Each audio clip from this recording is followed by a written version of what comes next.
Salam, salam sejahtera dan salam sehat selalu untuk kita semua. Berjumpa lagi dengan saya dalam kesempatan yang berbahagia hari ini. Harapan dan doa saya kiranya damai sejahtera dari Allah Bapa di sorga, kasih dan anugerah dari Tuhan Yesus Kristus, serta sukacita oleh Roh Kudus melimpah dalam kehidupan kita semua. Amin. Bapak Ibu Saudara, pada kesempatan ini firman Tuhan buat kita semua terambil dari Amsal 25 ayat yang ke-28. Demikian firman Tuhan. Orang yang tak dapat mengendalikan diri adalah seperti kota yang roboh temboknya. Demikian firman Tuhan buat kita pada kesempatan ini.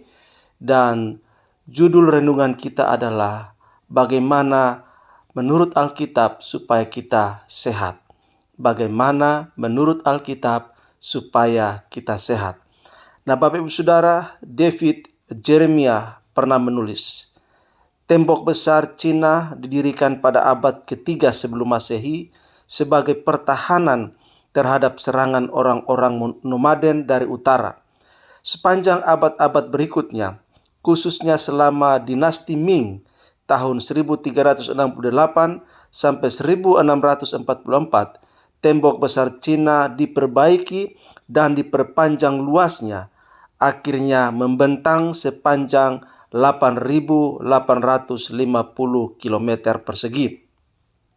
Bapak Ibu Saudara, berabad-abad sebelum tembok besar Cina dimulai, budaya Alkitab memakai tembok untuk melindungi diri mereka sendiri, serta untuk membuat batas di sekitar tanah mereka, bertujuan mengidentifikasi wilayah yang menjadi milik mereka.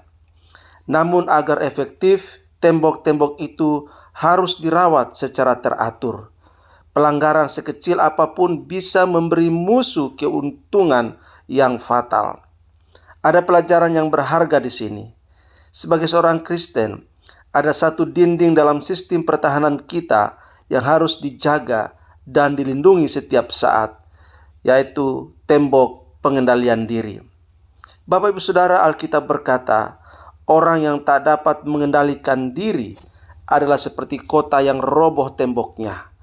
Kegagalan kita untuk mempertahankan pengendalian diri seperti membuka gerbang kota dan mengundang iblis untuk menyerang kita. Bapak Ibu Saudara, J. Wilbur Chapman, salah satu pengkhotbah besar dalam sejarah, mengembangkan apa yang dia sebut aturan saya dalam kehidupan kekristenan. Dan itu adalah aturan yang harus kita coba untuk selalu dihidupi. Dia berkata, aturan yang mengatur hidup saya adalah ini. Apapun yang meredupkan pandangan saya tentang Kristus, atau menghilangkan selera saya untuk mempelajari Alkitab, atau mengganggu kehidupan doa saya, atau membuat pekerjaan kekristenan menjadi sulit, adalah salah bagi saya. Dan saya harus sebagai seorang Kristen berpaling darinya. Bapak Ibu Saudara, pertanyaannya adalah, apakah tembok perbatasan kita telah dilanggar atau runtuh? Jika demikian, lakukan sesuatu tentang hal itu hari ini. Sebab kalau kita tidak berusaha untuk memperbaiki celah yang bocor, batu yang sudah bergeser dari tempatnya dalam bangunan kehidupan rohani kita, maka mau tidak mau, suka atau tidak suka, kita harus berusaha memperbaikinya. Sama seperti kapal yang ada di samudra yang luas.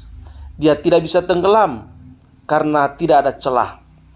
Tetapi ketika ada celah sedikit saja, di mana air bisa masuk ke dalam kapal tersebut, maka lama-kelamaan kapal itu akan tenggelam.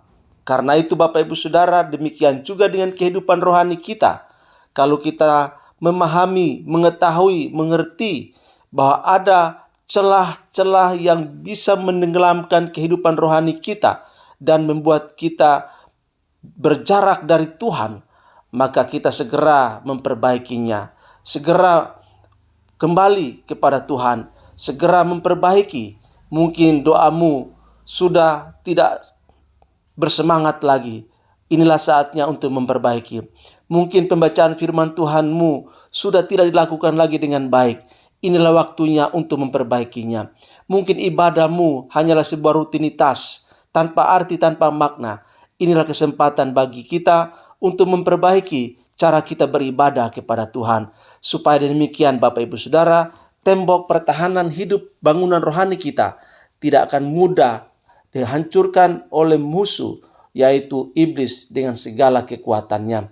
Mari segera berbalik kepada Tuhan, mari segera berubah, dan biarlah kita terus hidup mempermuliakan Tuhan.